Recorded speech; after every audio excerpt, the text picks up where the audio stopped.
compatriotes de la 8e circonscription, les candidats qui vous ont appelé lors des élections présidentielles à voter pour Nicolas Sarkozy, qu'ils appartiennent à l'UMP ou qu'ils se prétendent indépendants, se sont trompés et vous ont trompé. Ils se sont trompés parce qu'ils n'ont pas su percevoir la lassitude des Français face à une situation de plus en plus difficile pour tout ce qui touche leur vie au quotidien. Pouvoir d'achat, retraite, éducation pour l'avenir des jeunes, emploi. Les seules réponses apportées par Nicolas Sarkozy étant austérité, encore de l'austérité, toujours plus d'austérité. Une austérité mal partagée qui frappe en premier les plus faibles d'entre nous.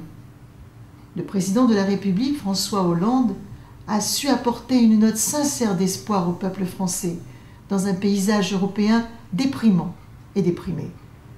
François Hollande ne nie pas la crise, mais il refuse de s'en servir pour justifier les pires mesures et il entend engager la France sur la voie du redressement. Il n'y a pas d'effort possible sans permettre l'accès au mieux-être. Aujourd'hui, les peuples d'Europe et au-delà adhèrent à ce message.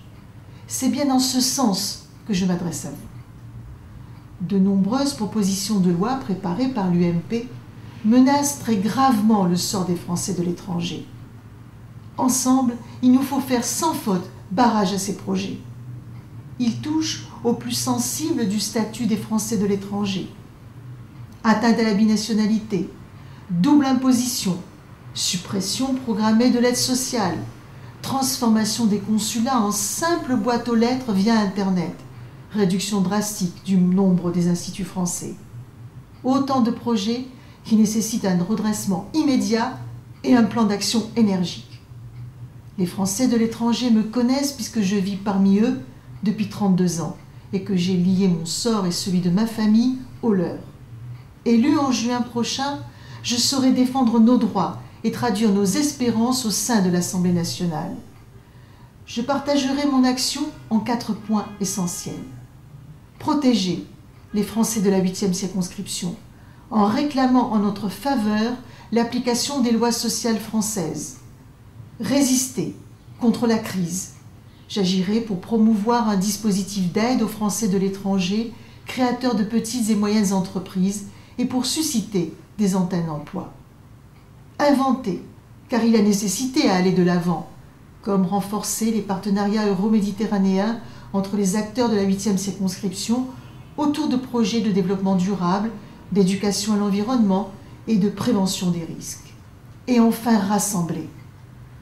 J'ai sillonné toute la 8e circonscription, de Turin et Milan à Venise, de Bologne à Naples, de Cagliari à Palerme, d'Athènes à Ankara, de Thessalonique à Istanbul, de Nicosie à La Valette, de Naharia à Eilat, de Tel Aviv à Jérusalem et dans bien d'autres villes. Comme je le fais depuis plus de 20 ans pour les Français d'Israël, je me suis tenu aux côtés de vous tous, Français de la 8e circonscription, pour vous écouter et agir afin d'alléger nos difficultés et défendre nos droits. Je vous invite à parcourir avec attention ma profession de foi, afin de connaître les détails de l'action que j'entreprendrai dans le cadre de l'Assemblée nationale si je suis élu en juin 2012 député de la 8e circonscription.